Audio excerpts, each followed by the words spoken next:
Oi pessoal, tudo bem? A aula de hoje será sobre China. A gente vai entender como a China se transformou de uma nação extremamente fechada no século XVIII para uma grande potência mundial como ela é hoje. A gente vai entender a formação territorial e econômica do país e discutir um pouco da localização industrial. Então acesse www.geografiaopinativa.com.br e continue com a gente. Então, gente, fatores para entender a China. Fatores fundamentais e iniciais aqui para a nossa aula. Primeiro, a China é o terceiro maior país do mundo em extensão territorial. Só perde para o Canadá e para a Rússia.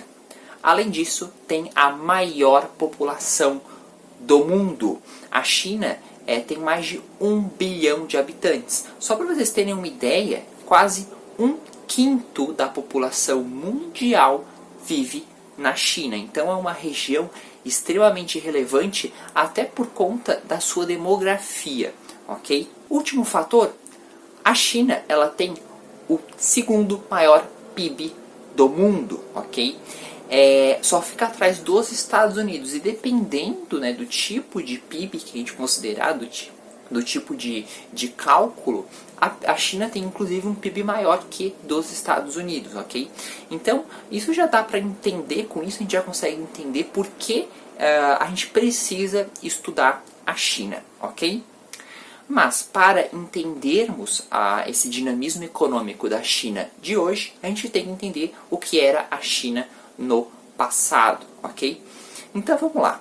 A nossa história começa lá no século XVIII, ok? Quando a China ainda era uma monarquia, dominada por dinastias. E aqui a gente pode fazer um paralelo muito claro com o caso do Japão, porque assim como o Japão, a China, até o século XVIII, era um país extremamente fechado, ok? Para o Ocidente. Os portos chineses, bem como os portos japoneses, não se relacionavam com o Ocidente. Mas a gente está no período aí onde as nações europeias buscam cada vez mais expandir suas colônias, ok? O modelo de capitalismo que existia na época necessitava da existência de colônias. E vamos pensar, uma região extremamente populosa, ok? Lá no outro lado do mundo, ela não podia ficar de fora desse contexto do capitalismo mundial. E as nações ocidentais vão fazer de tudo para tentar entrar nesse mercado, tanto da China quanto do Japão, que a gente viu na aula anterior. Especialmente a Inglaterra e a França vão ter esse interesse sobre a China. Mas não vai ser assim tão simples, ok? Para que essas nações conseguissem entrar de maneira forçada no mercado chinês, vão ocorrer duas guerras, a primeira e a segunda guerra do ópio. Então, naquela época, o ópio era o principal produto de exportação dos países ocidentais para a China, ok? Mas aos poucos o consumo de ópio, que é uma droga, ok, que tem um efeito bastante similar com o da heroína, começou a se transformar num problema social bastante forte dentro da China. Então o que o imperador da dinastia Qing fez? Ele proibiu o consumo de ópio dentro do país. Mas a Inglaterra e a França continuaram movimentando, exportando ópio para os chineses de maneira ilegal. Só para contextualizar, isso que eu estou falando aconteceu em meados dos anos 1839, ok? E com essa proibição ao consumo de ópio dentro da China, e levando em consideração também que a China exportava alguns produtos com valor agregado muito alto para o Ocidente, especialmente chá e porcelana, as potências ocidentais vão ficar bastante raivosas por perderem essa pauta de exportação e vão usar isso como justificativa para travar duas guerras, a primeira e a segunda guerra do ópio. O resultado dessas guerras qual que vai ser? a China vai acabar perdendo. A gente tem aí um país que militarmente era mais fraco que essas potências, ok? E o que a Inglaterra vai impor sobre a China? E a França também, que participou aí da Segunda Guerra do Ópio, junto com a Inglaterra. Vão impor aquilo que também impuseram sobre o Japão, os tratados desiguais. O que os Estados Unidos impôs sobre o Japão, a Inglaterra impôs sobre a China. Como resultado desses acordos desiguais, a Inglaterra obrigou a China a abrir mais de 10 portos para o Ocidente, ok? Inclusive a Inglaterra pôde colocar em cada um desses portos um navio de guerra, ok? Então isso acabou sendo uma grande humilhação para os chineses e acabou desestabilizando a dinastia que comandava o país. Muita gente dentro da China considerava que a monarquia não estava agindo fortemente o suficiente para impedir essa intromissão de Inglaterra e França dentro do país. Então vão começar a surgir movimentos nacionalistas dentro da China. E esses movimentos nacionalistas vão eclodir em 1911 em uma revolução. Essa revolução vai ser liderada por Sun Yat-sen, considerado o fundador da China. Vamos lembrar que essa corrente ela era basicamente nacionalista, ok? Ainda não existia uma força comunista dentro dessa revolução. O que vai acontecer a partir daí é que com a morte de Sun Yat-sen, logo em seguida, vão surgir dois grupos dentre esses nacionalistas. Um grupo propriamente nacionalista, o chamado Partido Kuomintang, e uma outra corrente, agora sim com os ideais comunistas, que vai fundar o Partido Comunista Chinês, o PCCH, desde basicamente ali da independência até a vitória dos comunistas em 1949. Beleza, durante esse período, inclusive, vale lembrar, tanto o Kuomintang quanto o PCCH fazem uma trégua na Guerra Civil, porque o Japão, que era uma outra potência emergente no período, invade a China.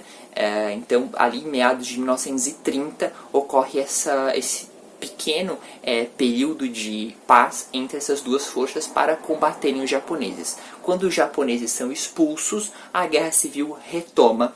E em 1949, ela finalmente termina, né? O Partido Comunista Chinês vai ser liderado por uma figura bastante importante, o Mao Tse-tung.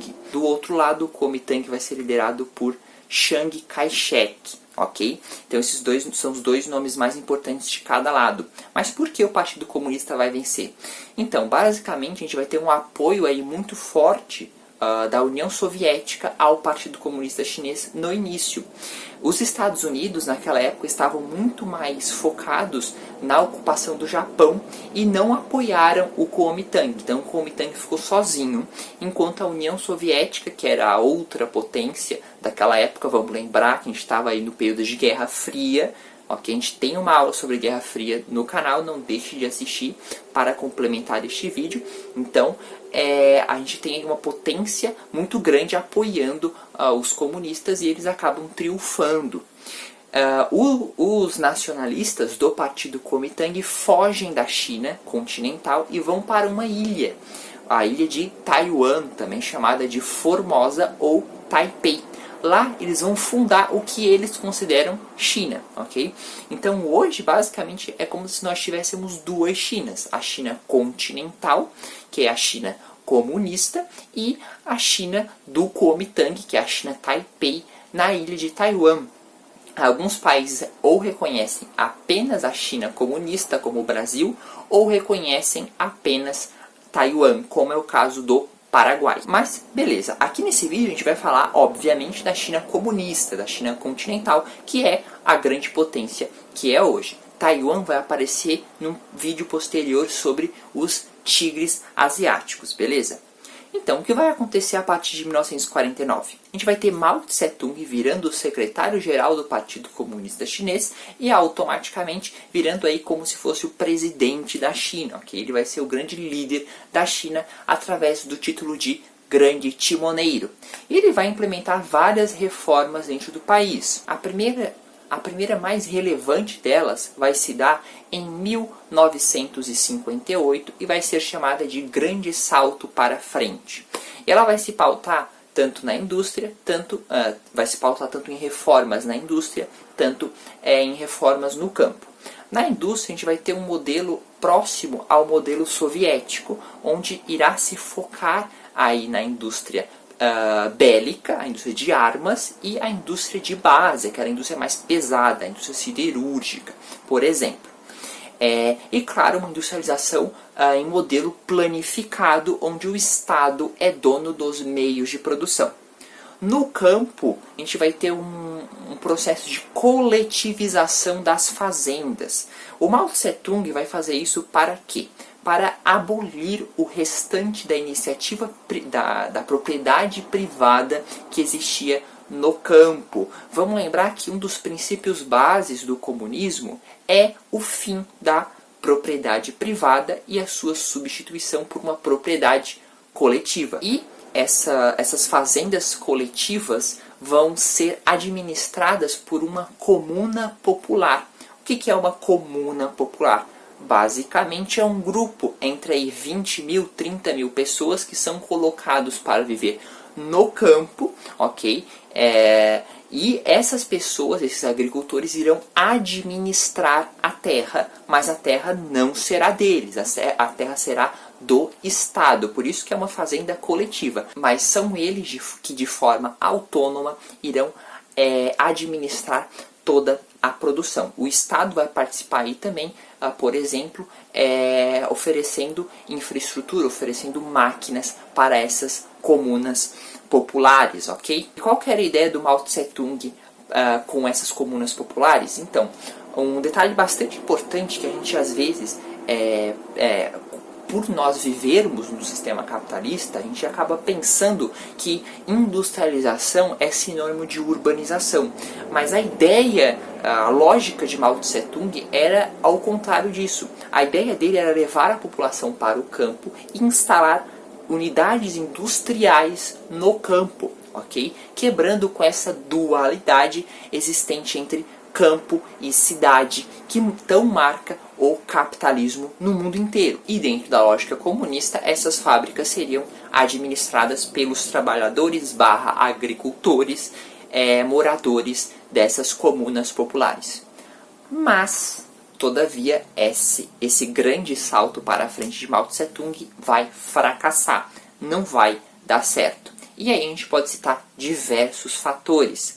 Dentre eles, a gente pode citar fatores de ordem natural, vão ocorrer muitas inundações, muitas secas, para a qual a tecnologia chinesa daquela época não estava preparada, ok? O que vai jogar a produção a níveis muito baixos.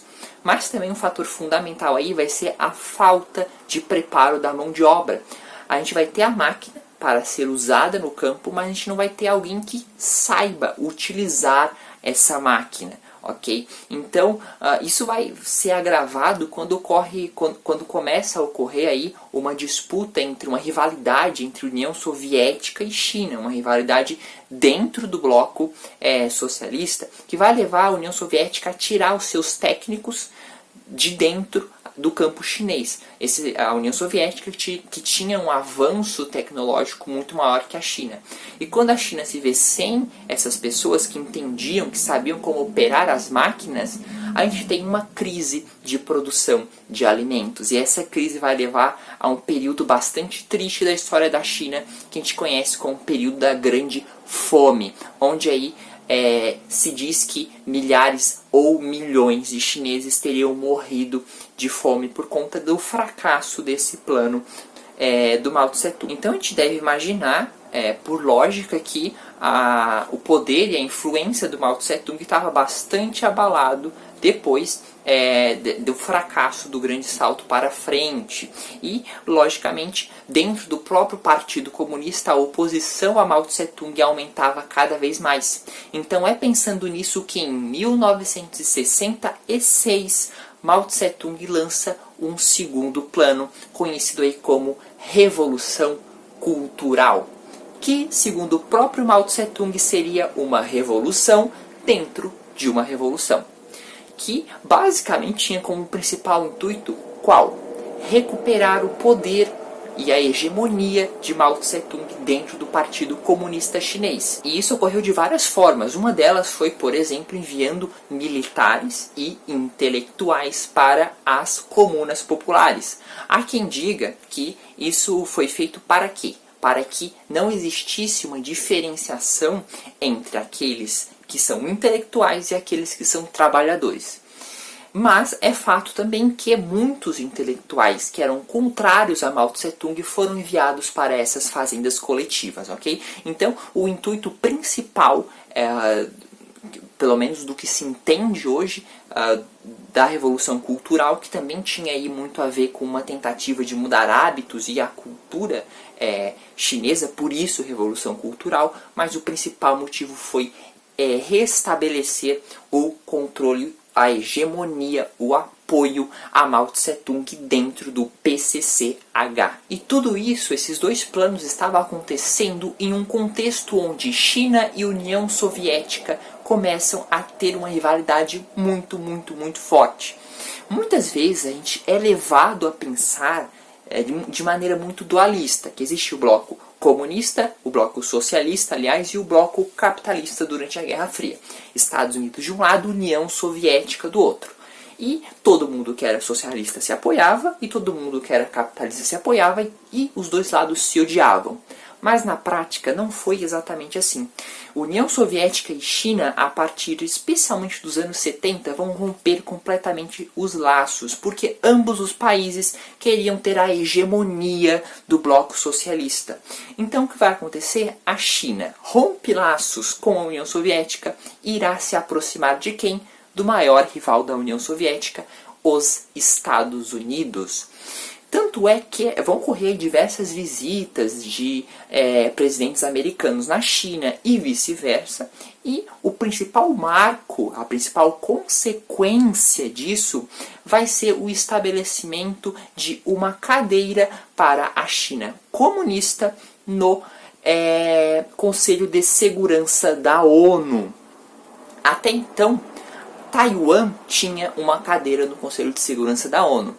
Com isso, com esse contexto de reaproximação de China e Estados Unidos, os Estados Unidos trocam, as Chinas dentro do Conselho de Segurança da ONU, tirando Taiwan e colocando a China comunista. Tanto é que a China tem um assento nesse conselho até hoje. E países extremamente relevantes, como por exemplo a Alemanha, ou a Índia, ou até mesmo o Brasil, não tem esse assento, e a China tem desde a década de 70. Beleza, em 1976, Mao Tse-tung, que tinha até então conduzido a China, era aí o secretário-geral do Partido Comunista Chinês, morre.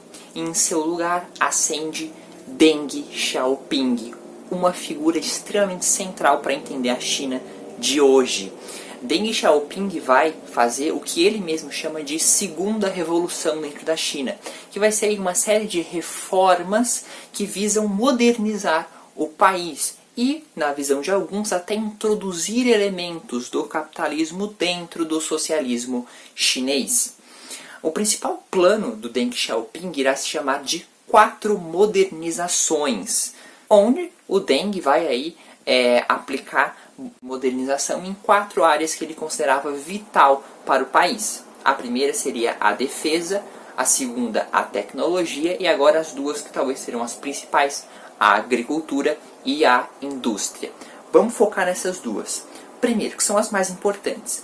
Primeiro, a agricultura. A gente vai ter aí uma diferença muito grande da agricultura que era praticada na China de Mao para a agricultura da China de Deng.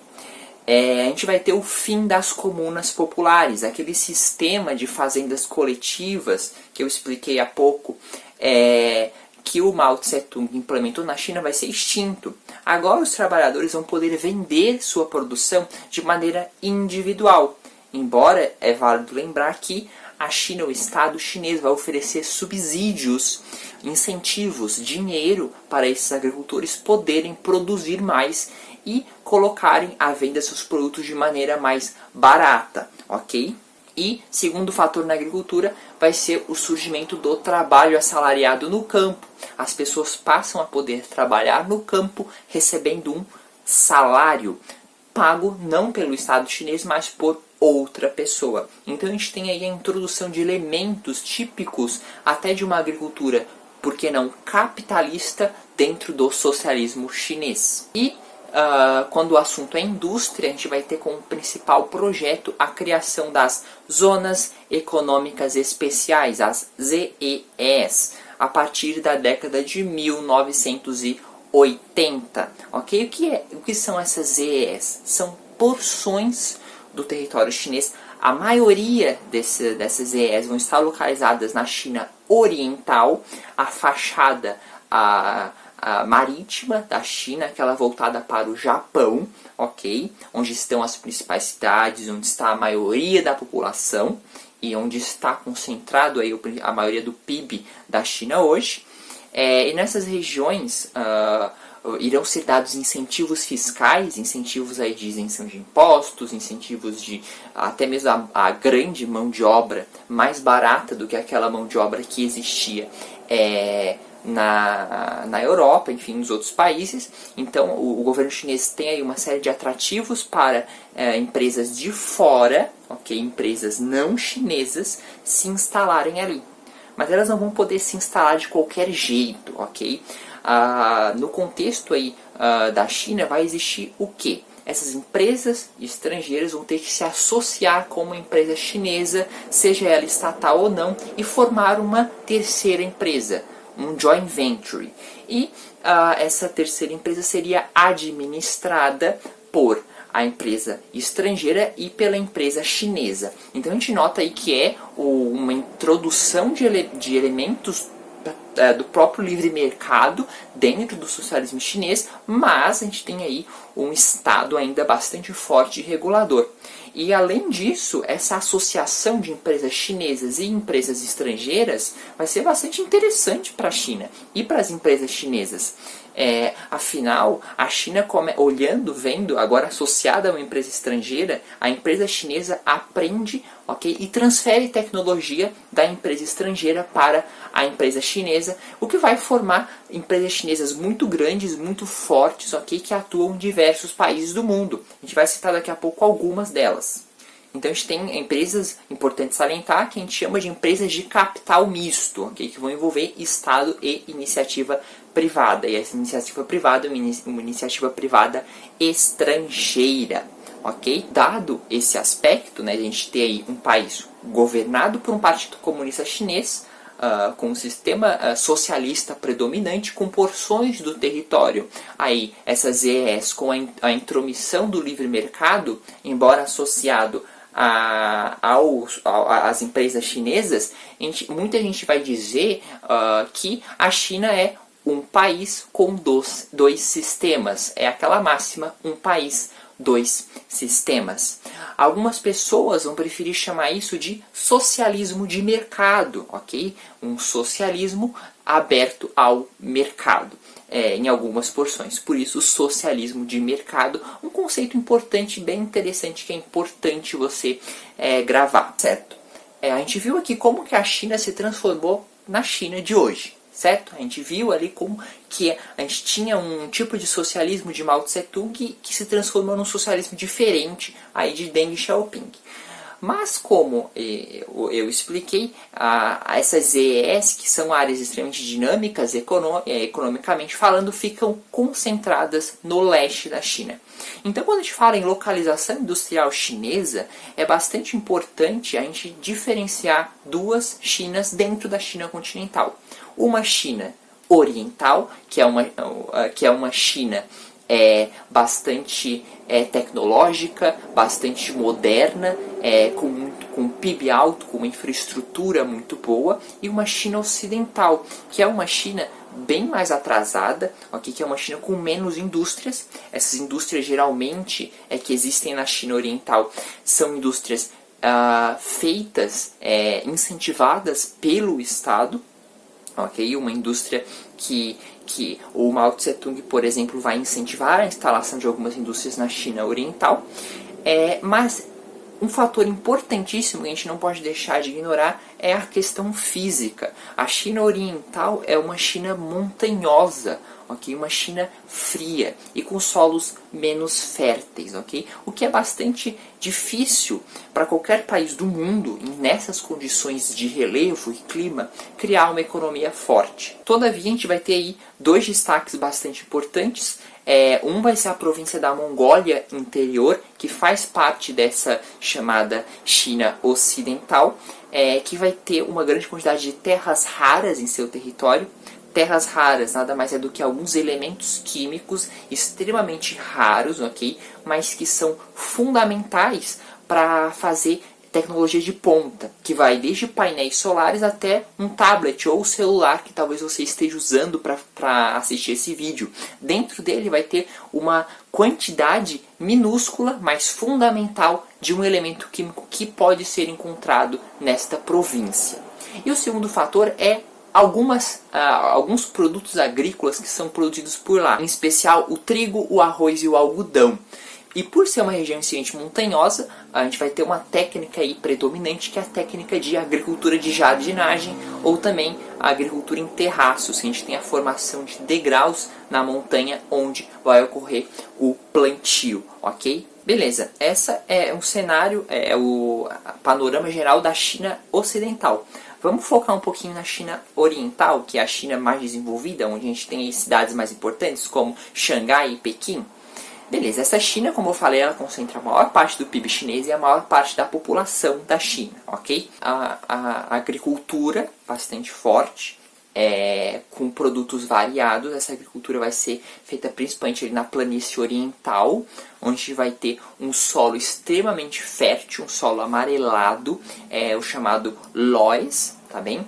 Além disso, então a gente vê que a China Oriental não é só cidades e indústrias, tá? A gente tem aí na província da Manchúria uma riqueza mineral muito grande, especialmente de carvão e de minério de ferro. A Manchúria, que vai ser ali no norte da China, ao lado da Mongólia.